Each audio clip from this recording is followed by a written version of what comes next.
It feels good to be introduced by the most influential man in telecoms today. Like you, I'm thrilled about the promise of the Premier League partnership of GSMA and One Goal. And I'll be talking about that too a bit later in my remarks. But first, let me say how honored I am to be part of such a dynamic conference, as dynamic in scale and expertise as it is in vision and innovation. Enabling over 3 billion connections and growing at a rate of over 1,000 subscribers per minute, it's no wonder the GSMA is the mobile industry's leading institution. In fact, your industry's come a long way since 1876, when a Western Union internal memo stated, "This telephone has too many shortcomings to be seriously considered as a means of communication. The device is inherently of no value to us." I guess that guy never needed a pizza delivered. Like you, I'm glad he was wrong. Because today, the mobile telephone is not just a means for talking, texting, and keeping in touch. It's not just even a means for sending email, sharing music, and snapping photos. In recent weeks, we've seen mobile phones save lives. In the aftermath of the Haiti earthquake, we saw mobile phone technology not only rally masses and raise money, but rescue survivors and reconnect loved ones. Early in the aid effort, the American Red Cross received more than $9 million in donations from over 900,000 cell phone users. They simply texted Haiti 90999 and had $10 deducted from their bill or credit. It was so quick, easy, and low cost, it gave currency to the term slacktivism, the desire people have to do good without getting out of their chair. Frankly, they can call it anything they like. People's lives are being saved because of a pithy text message and a pioneering mobile phone industry. I think the people of Haiti appreciate that. Last decade, as phone prices dropped, their reach expanded, especially in developing countries. In just 10 years, Africa's mobile subscribers have grown by over 1,000%. In fact, as a family's income rises from $1 a day to $4 a day, their spending on telecoms increases faster than spending on any other category. Why? Because in rural communities, poverty pockets, and conflict zones, a phone line is a lifeline. And it's dialing up social and economic reform. Who would ever have thought that the impact of mobile phones on the developing world would be as revolutionary as roads, railways, and ports? Just look at South Africa, where health workers send texts reminding patients to take their medicine. Sri Lanka, where SMS offers a trading platform to help farmers sell their produce and create a forward market. And the M-money phenomena. Millions of poor people now have access to banking for the first time, paving the way for greater economic growth. It's estimated that a 10% increase in mobile penetration can lead to a 0.8% increase in a country's GDP. In short, the mobile phone is a pocket powerhouse for boosting a country's prosperity. So when it comes to finance, farming, or feeling fit and healthy, the potential of mobile phones has been revealed. But in the education sector, their potential has yet to be realized.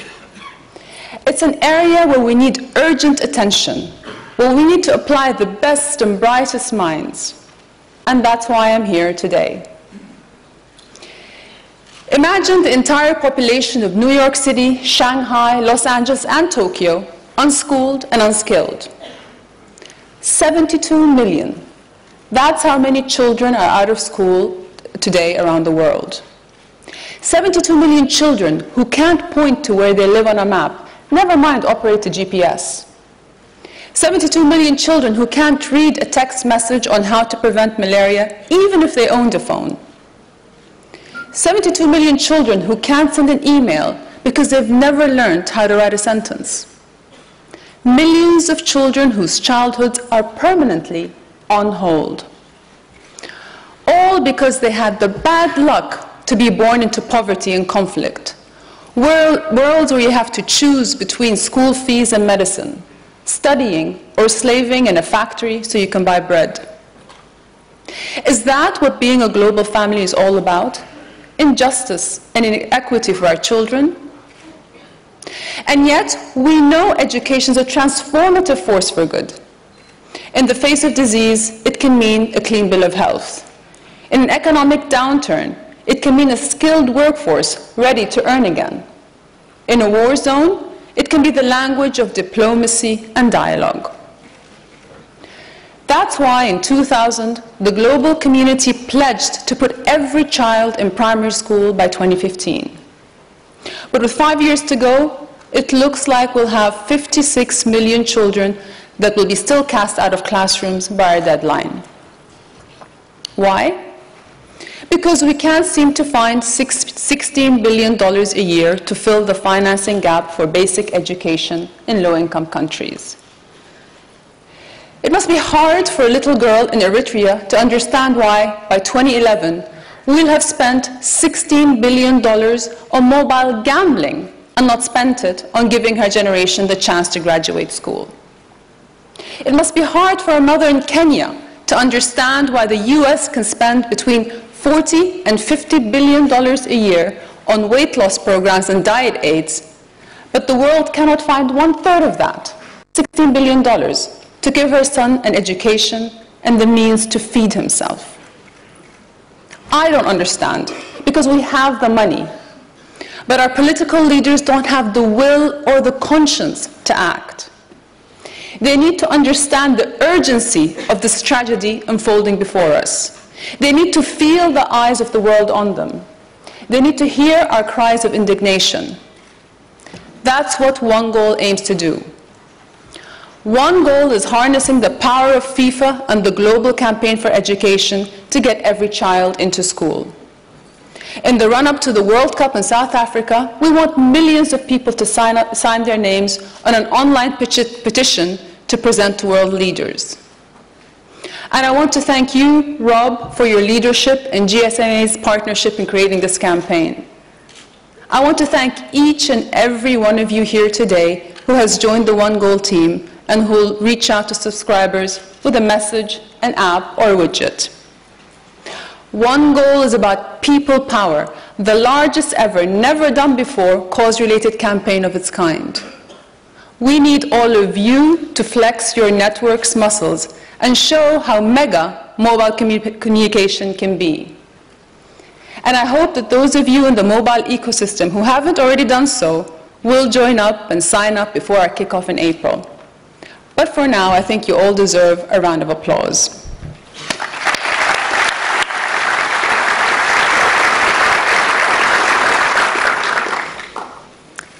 But I'd like to think that GSMA's involvement with children's education doesn't stop with One Goal, but rather that it starts with M-Learning. M-Learning is anytime, anywhere learning, like lessons delivered to your mobile phone, so that no matter where you are, you can study schoolwork virtually. I'm not suggesting that M-Learning can ever replace a teacher in a classroom. But about half of the 72 million out-of-school kids live in fragile and conflict-affected countries. The majority of them are in sub-Saharan Africa. They're imprisoned by poverty, immobilized by insecurity, and beyond the reach of traditional education aid. Their problems are magnified more than most. Take Musu. I met Musu when she was 9. She's from Liberia. She grew up in a conflict zone amidst poverty, devastation, unspeakable atrocities. She couldn't go to school. She couldn't learn to read or write. All she could learn was how to survive. In the final days of the Civil War, her hand was blown off in a rocket attack. Musu's in school now, but millions aren't so lucky. You have the power to transform the lives of children like Musu through M-Learning. M-Learning can offer opportunities to children too scared to leave their homes, to little girls who spend half the day finding water for their families, or little boys tilling the fields until darkness falls. And I know that some of you are already pioneering M-learning services in emerging markets. In Bangladesh, mobile operators offer 3-minute lessons for 3 seconds. In Kenya, mobile operators have launched an app where kids can take quizzes in maths and science. And I know there are many other examples. But I want all of you to cast your coverage wider to the hardest to reach. A wise man once said, "The future is already here. It's just unevenly distributed."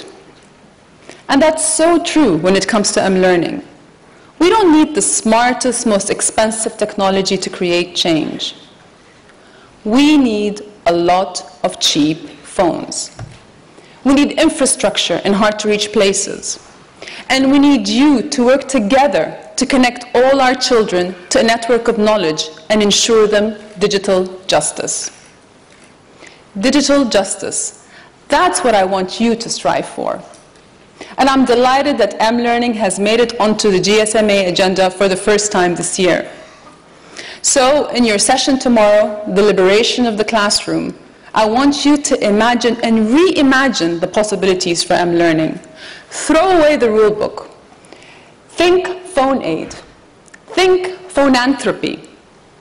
Imagine UN peacekeeping tanks whose ammunition is mobiles loaded with lessons. Imagine looking up into the sky and seeing millions of cell phones parachuting down to children in the most out-of-the-way places. Imagine connection costs paid for by a global community committed to education for all. And Rob, if you'll have me, I'll come back next year to see the results of that session and hear how industry leaders and operators have put their creativity, vision, and experience to work for the children of the developing world. Because I want you guys to be the institution that makes M-learning massive and turns it into a force for dynamic educational impact.